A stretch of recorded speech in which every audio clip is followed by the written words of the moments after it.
Regaló el coche a Estados Unidos. Creo que Henry Ford puede haber sido el hombre más influyente del siglo XX. Se creó enemigos acérrimos. Era una persona desagradable. Creía en el trabajo duro. Y exigía trabajo duro. Para trabajar en la Ford tenías que olvidarte de tu dignidad, tu humanidad. Recibió elogios de todo el mundo, desde el presidente Herbert Hoover hasta del enemigo público número 1 John Dillinger. Fue un hombre que cambió nuestro estilo de vida. Fue un mito estadounidense que nos dio la producción en cadena, el modelo T, el V8 y los atascos de tráfico. Es por culpa de mi bisabuelo. Henry Ford.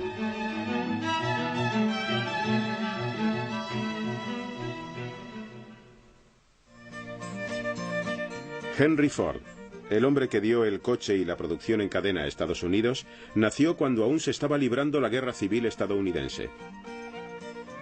El 30 de julio de 1863, William y Mary Ford, propietarios de una de las granjas cedidas por el estado más rentables de Dearborn, Michigan, tuvieron su primer hijo que sobrevivió, un niño, Henry. A Henry Ford no le gustaba la difícil vida en la granja en la que había nacido, pero al menos la escuela local, con solo un aula, le ofrecía un modo de escapar de las largas horas y de las interminables labores que dicha vida requería. Además, poseía una curiosidad natural. Henry Ford era un mecánico de nacimiento, poseía una habilidad innata. Uno de los primeros momentos en los que hizo gala de dicha habilidad fue cuando, con motivo de su 13º cumpleaños, le regalaron un reloj. Como otros muchos niños que querían saber el funcionamiento de las máquinas, Henry desmontó el reloj, pero al contrario que la mayoría, fue capaz de volver a montarlo. Desgraciadamente, en 1876 el tranquilo mundo de Ford se vino completamente abajo. Su amada madre, Mary, murió durante un parto. Henry tenía 12 años. La pérdida lo dejó sin norte. Existe una historia sobre la primera vez que Henry vio una máquina de trabajo.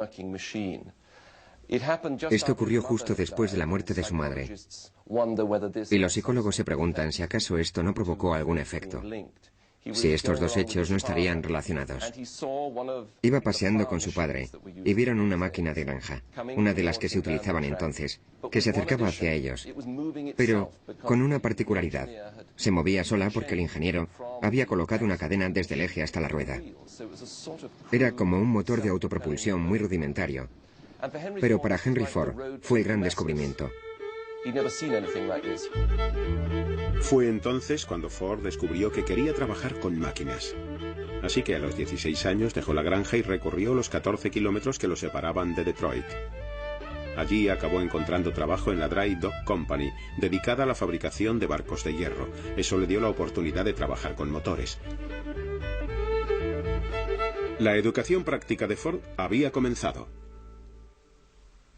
Después de 3 años trabajando como aprendiz, Henry Ford decidió que ya había aprendido todo lo que iba a aprender en la Dry Dock y regresó a la granja familiar. Pero se llevó consigo su amor por las máquinas. Empezó a trabajar para la Westinghouse Company, que hacía exhibiciones y reparaba máquinas por todo el sur de Michigan. Durante esta época, Henry conoció a una amiga de su hermana Mary. Se llamaba Clara Bryant y enseguida supo que la quería. Al principio Clara se resistió, pero al final se rindió. Un día de primavera de 1888, luciendo un vestido que ella misma se había confeccionado, Clara Jane Bryant se casó con Henry Ford. Ford creó un hogar en la granja para su joven esposa e intentó establecer una familia. Pero la vida en la granja no satisfacía su ambición. La era industrial invadía las ciudades y Ford quería formar parte de todo aquel ajetreo.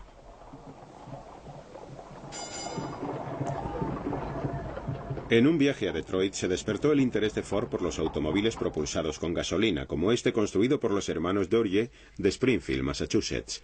Se estaba produciendo una revolución y Ford quería participar de ella. En 1891, Henry Ford se traslada con su joven esposa a Detroit para trabajar en la Edison Illuminating Company. donde empezó a ascender rápidamente, llegando a doblar su salario inicial cuando fue ascendido a ingeniero jefe. El incremento en la renta sirvió de gran ayuda. El 6 de noviembre de 1893, Clara Ford dio a luz a un robusto niño, Edsel Bryan Ford. Con la inspiración renovada, Ford se dispuso a construir el vehículo propulsado con gasolina que llevaba tiempo rondándole en la mente. Henry Ford disponía de una capacidad de concentración enorme. Cuando trabajaba en un proyecto se convertía en una especie de profesor chiflado. Así, cuando construyó su primer motor de combustión interna, su propia versión de estos motores, estaba tan dedicado a su trabajo que se lo llevó a casa la noche de Navidad, cuando su pobre esposa estaba preparando el pavo y el resto de la comida. Cuando llegó, plantó el motor en medio de la cocina, lo metió en el fregadero y obligó a su mujer, que tenía las manos llenas de grasa y eso, a que le echara gasolina por la parte de arriba. Él conectó los cables y arrancó la máquina. Sobra decir que llenó la cocina de asfixiantes nubes de humo. En un cobertizo detrás de su casa, el automóvil de Ford cobraba forma poco a poco. Con la ayuda de algunos amigos de la Edison Company, empezó a construir el vehículo que él llamó cuadriciclo. Dicho nombre se debió a una buena razón. Su planteamiento era colocar dos bicicletas juntas y propulsarlas con un rudimentario motor de gasolina.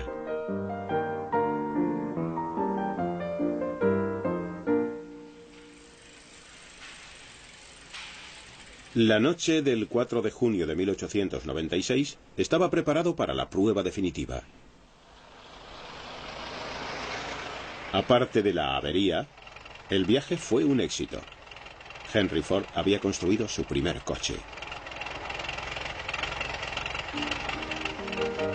Solo 3 años después se hizo con un patrocinador local para una carrera por Detroit. Cuando terminó la carrera, el negocio estaba firmado. La Detroit Automobile Company se inauguró con Ford como jefe de mecánicos. Pero la aventura solo duró un año. Ford era capaz de arrancar un coche, pero no de fabricar el número de coches suficientes para que arrancara su empresa. Sin embargo, no se desanimó. Al contrario, trazó un nuevo plan: construir un coche de carreras. Ford veía las carreras como un modo de correr el rumor sobre sus coches y dar a conocer el nombre de sus vehículos. Esa fue una de las razones por las que acabó rompiendo con sus patrocinadores en su segunda empresa, porque se cansaron de su afición a las carreras. Querían que se dedicara expresamente a la producción de coches. Pero Ford no dejó de correr, y gracias a su fama consiguió la financiación que necesitaba para crear la Ford Motor Company. Diseñó el primer coche de su empresa y se dispuso a solucionar los problemas de producción que lo habían invadido en el pasado.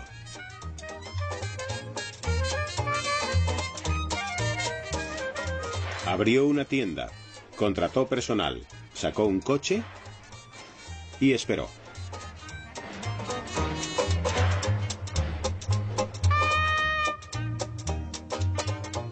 En julio de 1903, Ford vendió su primer coche, un modelo A un dentista de Chicago. El 2 veces fracasado Henry Ford, ahora a sus 40 años, estaba a punto de vivir un éxito más allá de lo que jamás pudo imaginar.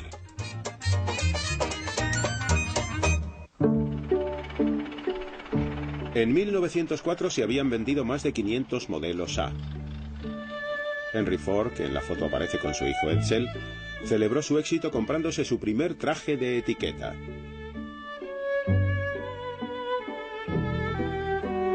Simultáneamente, la Ford Motor Company subía el listón con el modelo B. Era más grande, más potente y considerablemente más caro que el A. Pero Ford no terminaba de estar contento con el concepto de un coche de lujo. Desde el principio, la fabricación de coches en Estados Unidos pareció estar marcada por dos corrientes. Había gente que pensaba que se trataba de hacer coches no tirados por caballos para los ricos, que los cargarían de cosas y los harían más pesados y lujosos. Y luego estaba Henry Ford, que pensaba que los coches debían ser capaces de recorrer caminos sin asfaltar y atravesar los arados de los campos. Un granjero tenía derecho a usar un coche y a quitarle una rueda y a arreglarle la cadena, al igual que cortaban árboles o descascarillaban el maíz. Eso fue lo que más le interesó desde el principio. Henry Ford trasladó su concepto a la tienda y estuvo probando hasta que dio con su coche ideal, el modelo T. El modelo T era sencillo, muy fiable para aquellos tiempos y muy resistente. Se levantaba mucho del suelo, tenía mucha distancia del suelo, lo cual ahora parece extraño que fuera considerado como ventaja, pero en una época en la que la mayoría de los caminos eran para carros, la distancia del suelo era muy importante y también era barato.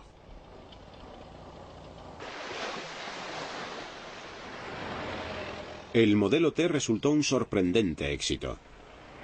Salió a la venta en octubre de 1908 y en escasos meses Ford se vio obligado a anunciar que la empresa no podía admitir más pedidos. La fábrica estaba colapsada con pedidos de hasta varios meses. Henry Ford había conseguido fabricar un automóvil para las masas, pero esto le creó un nuevo problema: cómo plantear la producción para satisfacer la demanda.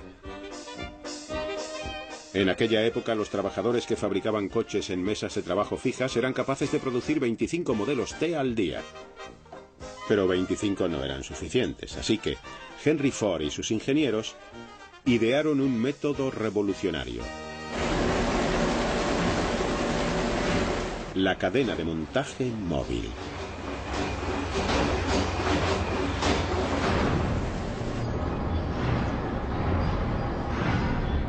Agosto de 1913. Se pone en movimiento un chasis en la planta de Highland Park de Ford. Se mueve recorriendo una cadena de hombres y piezas cuidadosamente dispuestos. Eficacia máxima. Con el antiguo sistema, un hombre tardaba 12 horas y media en fabricar un modelo T. Con el chasis en marcha, ese tiempo se reducía a más de la mitad. Un año después, solo se tardaría 93 minutos en fabricar un coche. Con una producción cada vez más eficaz, Ford pudo reducir el precio de sus coches en cientos de dólares. La reducción de precios le permitió conseguir lo que siempre había considerado sus dos objetivos en la vida: acercar los placeres del automóvil al mayor número de personas posible y crear más puestos de trabajo bien pagados para los obreros. Pero había un factor de la ecuación que aún no se había considerado: la producción en masa consumía al trabajador. El obrero solo tenía que realizar una única labor cuando la pieza pasaba por su puesto una y otra vez, hora tras hora, día tras día. La repetición infinita pasaba factura. Para trabajar en Ford en aquella época, debías dejar de lado tu dignidad, tu humanidad y tu sentido de ti mismo. No teníamos ningún control sobre las cosas. Estábamos a merced de la Ford Motor Company. Si trabajabas en la cadena, sudabas hasta quedar absolutamente exhausto. Eres una especie de esclavo. Te ibas a la cama por la noche y soñabas con el trabajo. Te pasabas la noche trabajando en sueños. El volumen de ventas se convirtió en un problema tal que la empresa tuvo que contratar a cerca de 1000 hombres por cada 100 puestos de trabajo que pretendía crear. Y contratar y formar trabajadores costaba dinero. Había que hacer algo. De nuevo Ford dio con una solución: la jornada de $5. Henry Ford pagaría a sus trabajadores más del doble del salario medio. Fue portada de todos los periódicos del país. Cientos de trabajadores se agolpaban a las puertas de la Ford Motor Company. La jornada de $5 respondía muy bien a los objetivos comerciales, pero Ford también quería mejorar las vidas de sus trabajadores.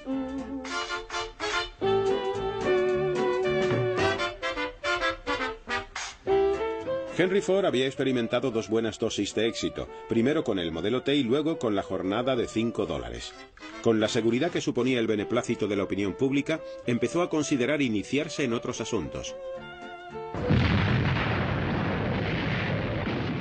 Con una guerra recién estallada en Europa, Ford lo intentó con la política internacional.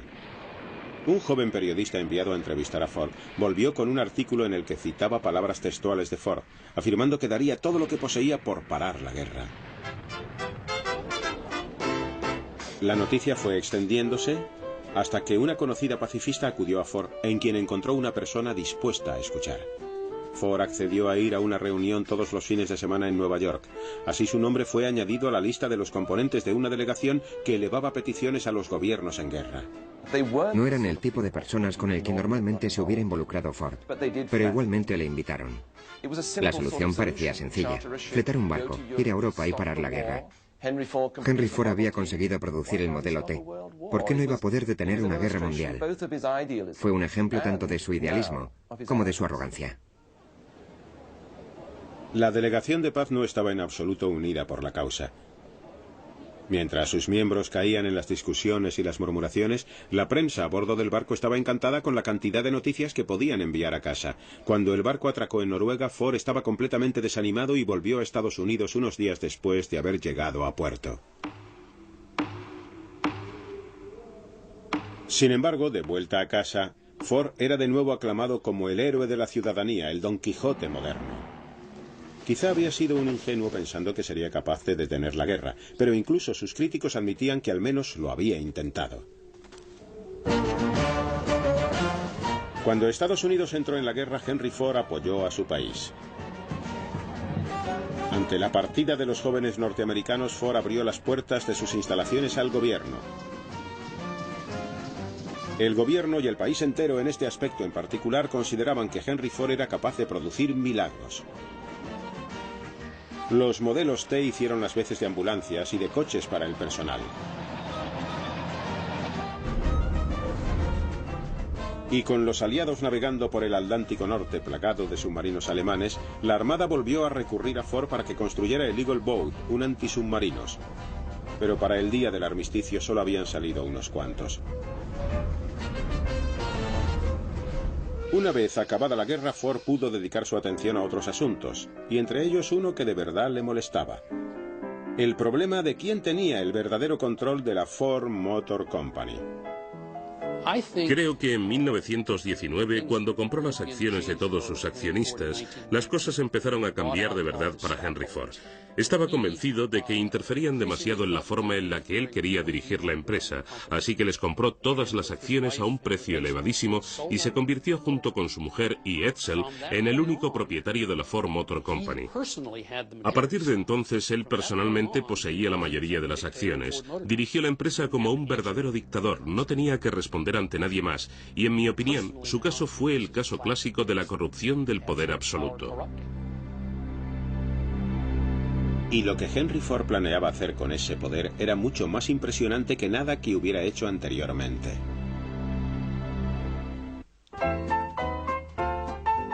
El hombre inteligente y estricto que dirigía la Ford Motor Company no se parecía en absoluto a aquel que era en su casa con su familia. Recuerdo que mi bisabuelo era muy alto y delgado y tenía una increíble fuerza en las manos. Me acuerdo de eso porque siempre que íbamos a verlos, primero me daba la mano y luego un beso y me saludaba, y yo pensaba: Dios mío, me ha roto algún hueso. Era muy dulce cuando se trataba de estar con niños. No se pasaba el día con no hagas esto o no hagas lo otro.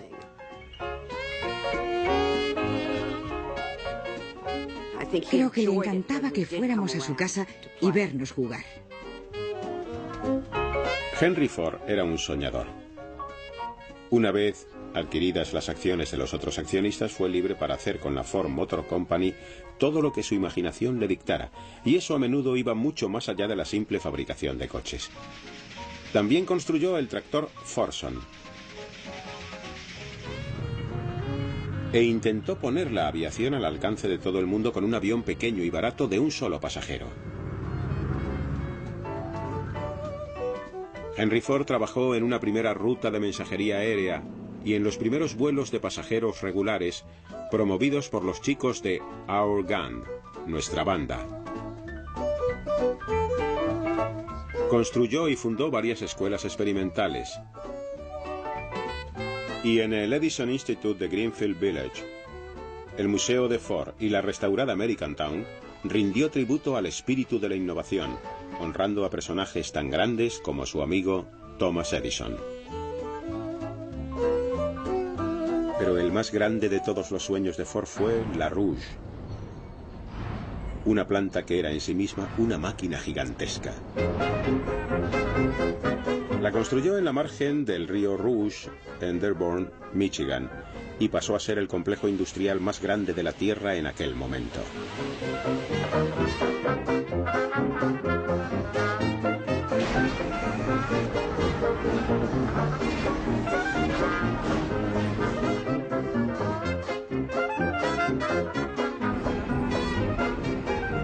Hoy día sigue siendo una maravilla industrial, un tributo perenne al poder de los sueños de Henry Ford y a su increíble determinación.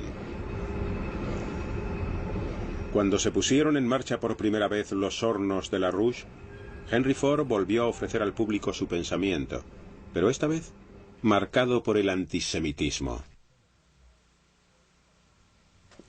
El antisemitismo era muy habitual entre las comunidades de granjeros del Medio Oeste a finales del siglo pasado.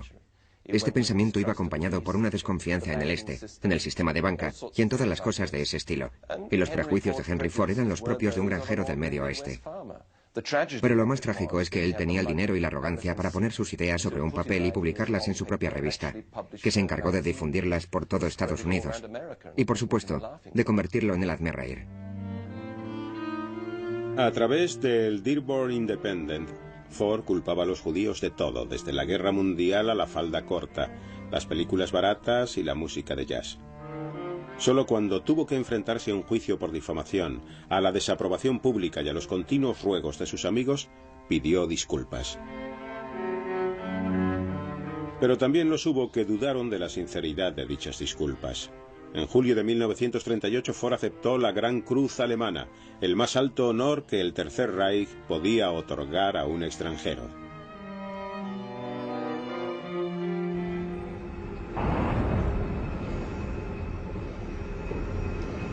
Los años 20 proseguían y los trabajadores de la Ford no dejaban de lanzar miles de modelos T al mercado.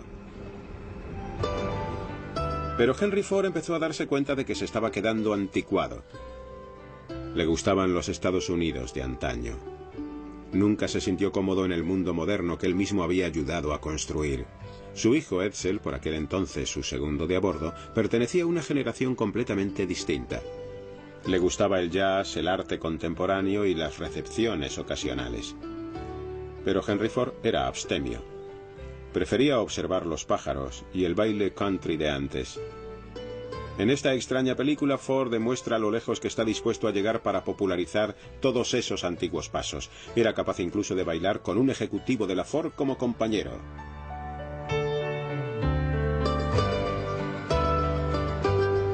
Mientras Henry Ford bailaba, el mercado experimentaba cambios inimaginables para él. Por primera vez en casi 2 décadas, el Tin Lizzie, la lata Lizzie de Ford, se enfrentaba a un serio competidor. El coche que puso en peligro el modelo T fue el Chevrolet. General Motors se dio cuenta enseguida de lo que Edsel Ford había reconocido, que según estaba el mercado, la necesidad real de automóviles estaba cubierta y de que ahora se trataba de convencer a la gente de que se comprara un coche nuevo, aunque el antiguo aún funcionara. Una de las maneras de conseguirlo era fabricar cada año un coche con una forma diferente al modelo anterior, para que pareciera más moderno. En mayo de 1927, la era del modelo T tocó a su fin. El éxito del Chevrolet demostró que el público quería estilo, no solo utilidad. La lata Lizzie había quedado obsoleto sin remedio, relegado a una campaña de reciclaje.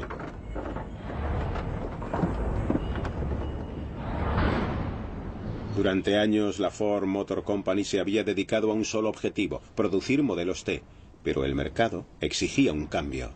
Edsel fue el único que supo convencer a su padre, Henry Ford, de que tenían que volver a sacar el modelo A porque, bueno, el modelo T era un coche estupendo, pero llevaban fabricándolo 20 años y no habían incorporado apenas cambios. Y un cambio era justo lo que Ford necesitaba, pero llegó a un precio. Miles de trabajadores de Ford fueron despedidos. Tuvieron que quedarse sentados en sus sillones, mientras Henry Ford trataba de imaginar un modo de recuperar su posición en el mercado. A los 64 años tuvo que empezar de cero, pero el anciano propietario estaba preparado para el reto. Con el lanzamiento de un moderno modelo A, la Ford Motor Company resucitó a toda marcha. El modelo A era un coche magnífico. No era revolucionario como el T, no era un coche que sobrepasara las fronteras del diseño de automóviles, pero era increíblemente moderno, actual. El modelo A resultó todo un éxito para la sociedad de Henry y Edsel Ford. Durante años su relación había ido enfriándose. Henry quería que su hijo fuera más estricto, más tajante, y creía que contradiciendo públicamente las decisiones de su hijo y manifestando su desacuerdo con él cada vez que tenía oportunidad, provocaría la reacción de Edsel. Creo que era una persona más débil. No tenía esa fuerza. Es decir, Henry Ford era más estricto. Edsel era un hombre más agradable, pero siendo agradable, no necesariamente se llega lejos. Sin embargo, con el éxito del modelo A, Henry y Edsel Ford fueron en la misma dirección. Probablemente fuera el único coche en el que de verdad colaboraron estrechamente. Henry se dedicaba a los detalles mecánicos del coche y Edsel, sobre todo, al aspecto exterior del vehículo. Quizá, si hubieran sido capaces de colaborar así antes y de mantener esa estrecha colaboración, Ford no hubiera perdido su posición líder ante General Motors. Octubre de 1929. De Wall Street llegan noticias alarmantes. La bolsa ha entrado en crisis. Millones de personas se quedan sin trabajo. Por supuesto, la enorme fortuna personal de Ford lo mantiene al margen de la depresión por la que atraviesa el país.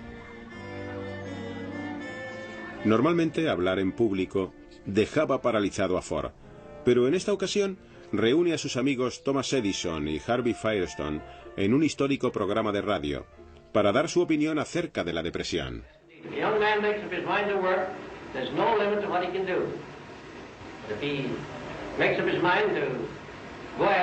Without the idea of work, he hasn't much chance. He must study and work, and he must go back in any art as far as he can, just dig up the very beginning, and he must, the more he goes back, the further he will be able to see ahead.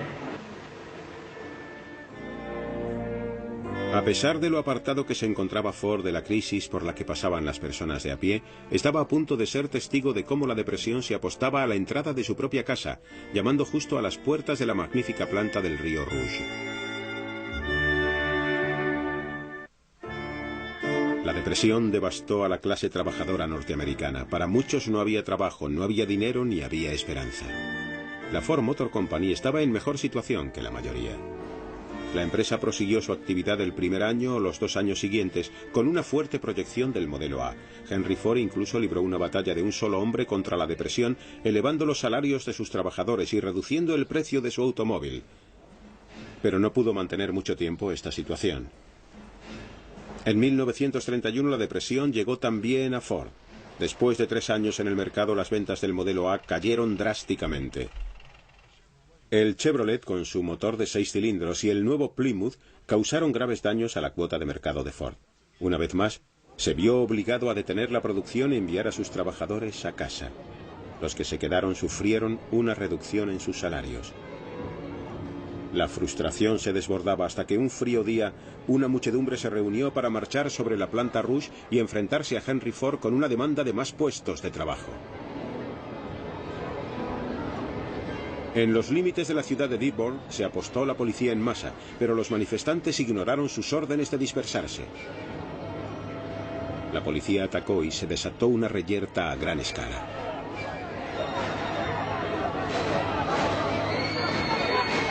Al final, los disparos de pistola consiguieron dispersar a la multitud.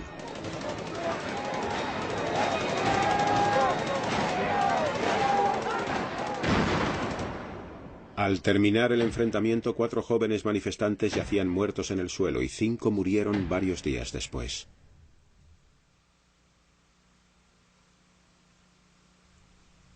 No hubo nuevos puestos de trabajo. Lo que sí acabó devolviendo a los trabajadores a la planta Rouge fue otra de las inspiraciones de Ford, el Ford V8. El V8 fue el gran triunfo de Ford. Chevrolet había sacado el motor de 6 cilindros, más potente que el de 4 de Ford. A Henry no le gustaban los motores de 6 cilindros y quiso llegar hasta los 8 con el V8.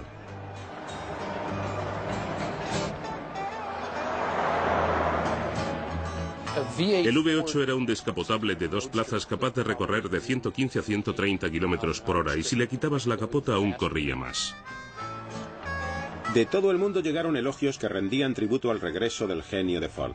Las cartas de sus admiradores incluían además algunas sorpresas.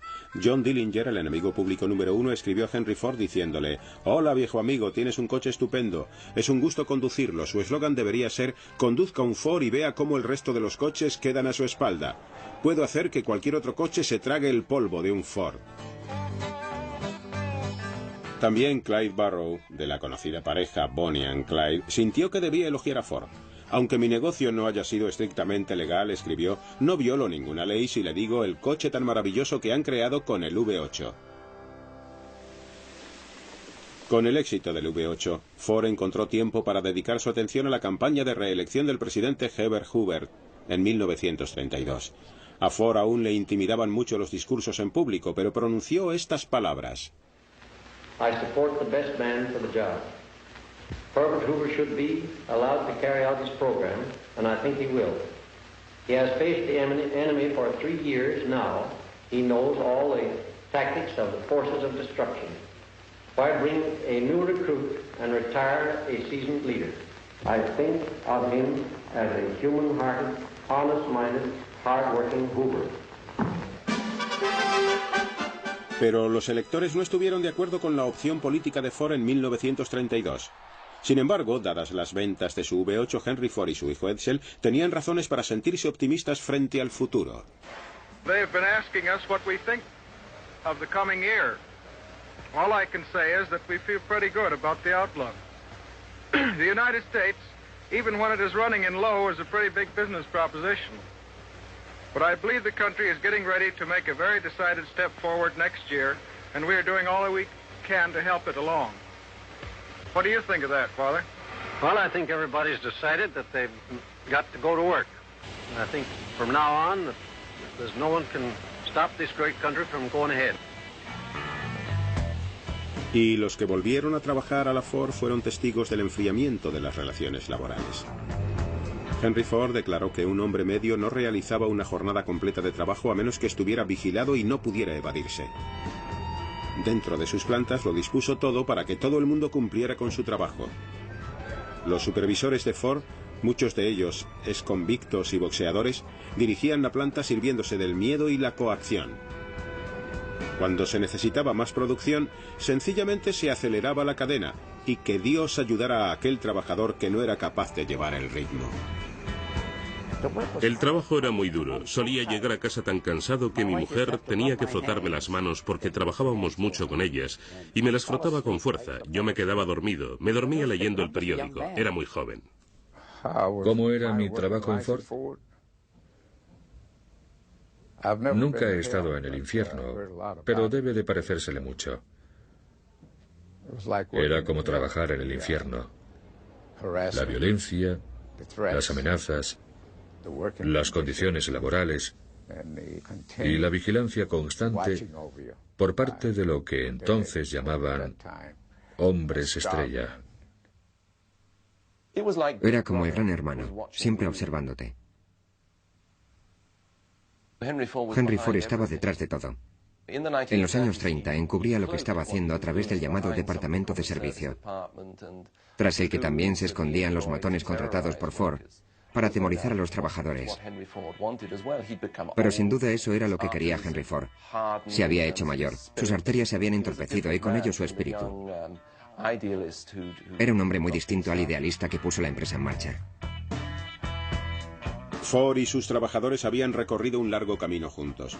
Durante todos esos años, primero a través de la generosidad y luego de la intimidación, había sido capaz de mantener la cadena alejada de los sindicatos, incluso después de que Chrysler y General Motors los organizaran. Pero al final, en mayo del 37, las hostilidades llegaron a su culmen.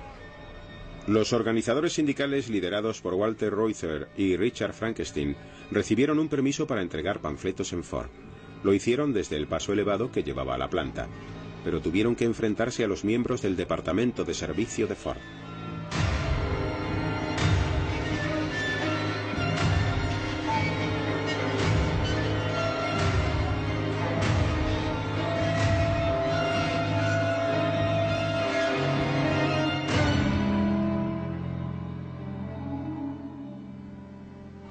El conflicto a las puertas de la Ford dejó maltrechos a los líderes sindicales, pero no sirvió para conquistar sus reivindicaciones.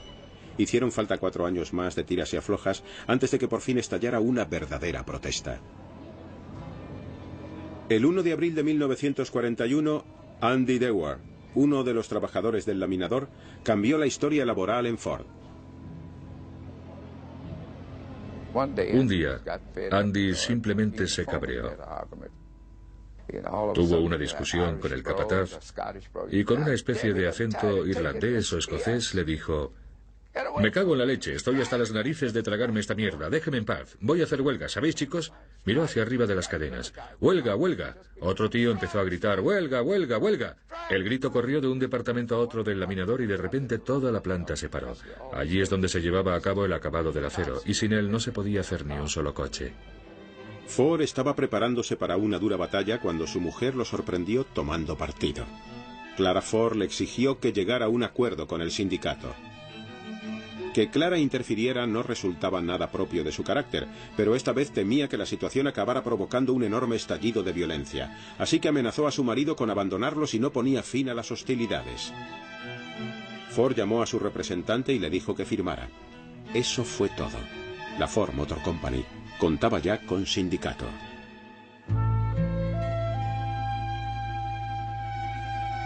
Aunque la paz se restableció temporalmente, Henry Ford estaba a punto de enfrentarse a una enorme tragedia en el plano más personal.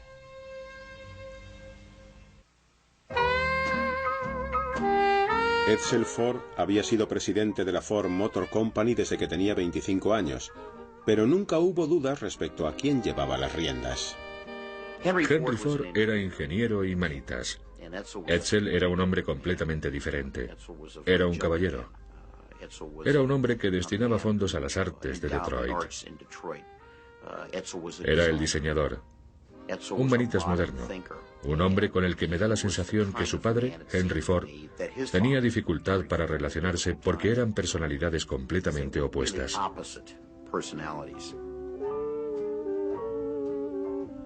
Creo que los libros de historia siempre considerarán al primer Henry Ford como el creador de la empresa, como el absoluto creador, y pienso que así se infravalora Edsel Ford. Lo único de lo que carecía Edsel Ford era de la capacidad para plantar cara a su padre. Durante años, Henry Ford le quitó autoridad delante de la gente cada vez que pudo con el fin de fortalecer la personalidad de su hijo. Edsel Ford interiorizó el conflicto y siguió trabajando en Ford. Su presencia serena equilibraba los métodos imprevisibles de su padre.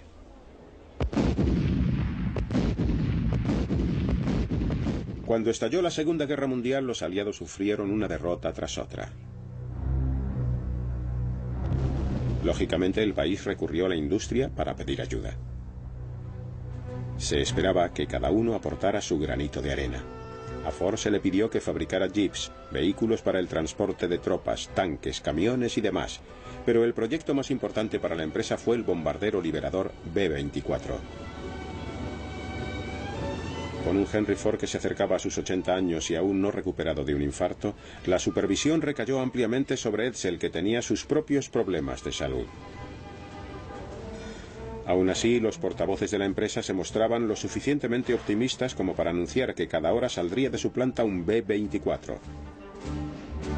Pero a finales de 1942 solo se habían construido 6 aviones, muy por debajo de las previsiones.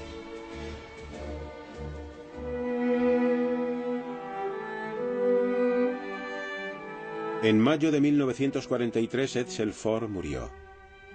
Una serie de diversas enfermedades contribuyeron a su fallecimiento: cáncer de estómago, cáncer de hígado y, lo más irónico, fiebre de Malta, como consecuencia de haber bebido leche no pasteurizada de la lechería de su padre.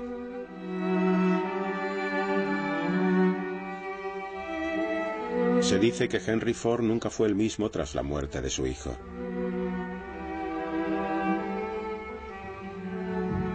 Pero a la edad de 80 años, en lugar de experimentar una clara disminución de su capacidad, el anciano volvió a tomar las riendas de la Ford Motor Company. Las noticias llegaron a Washington. Como el tercer contratista de defensa más importante del país, Ford desempeñó un papel muy importante en la guerra. Con su producción pasando por graves problemas, se habló incluso de incorporar gestores externos o de nacionalizar la planta. En agosto de 1943, la Armada envió a Henry Ford II, de 26 años, a casa, a Dearborn y a la Ford Motor Company. Quizá el nieto de Henry Ford fuera capaz de poner orden al caos en que estaba sumida la Ford. Después de la Segunda Guerra Mundial, uno de los ejecutivos de la Ford, Jack Davis, dijo que la empresa no estaba muriendo, que estaba muerta, que ya se apreciaba incluso el rigor mortis. Durante meses, Clara Ford había estado animando a su marido para que se retirase y dejara camino libre a su nieto. Pero Ford no claudicó. Al final, la viuda de Edsel, Eleanor, se enfrentó a su suegro. Amenazó con vender sus considerables participaciones en Ford si su hijo no era nombrado inmediatamente presidente. Al final, el anciano tuvo que acceder. En septiembre de 1945, el trono pasó a Henry Ford II. Dejando atrás el activo papel que había desempeñado hasta entonces en la empresa, Henry Ford empezó a desconectar del mundo. Pasó algún tiempo en Greenfield Village y realizó algunas apariciones ocasionales en las recepciones de la empresa. Pero las reservas de energía que lo habían mantenido durante sus 70 se habían agotado. En abril de 1947, Henry Ford apoyó la cabeza en el regazo de su mujer y murió. La causa de la muerte fue un derrame cerebral. Tenía 83 años. Cientos de miles de personas hicieron cola para ver el cuerpo yacente de Henry Ford.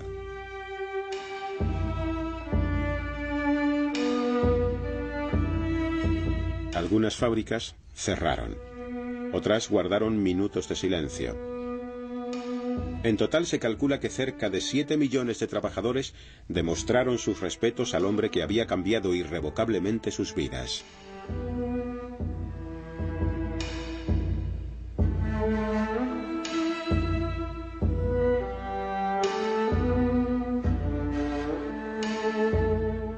Y en Detroit se hizo un llamamiento a los conductores para que pararan justo en el momento en que el cuerpo del fabricante de coches se introducía en la fosa. Durante ese segundo en que todos los automóviles pararon, Detroit volvió a ser como Henry Ford la había conocido.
Canal de Historia.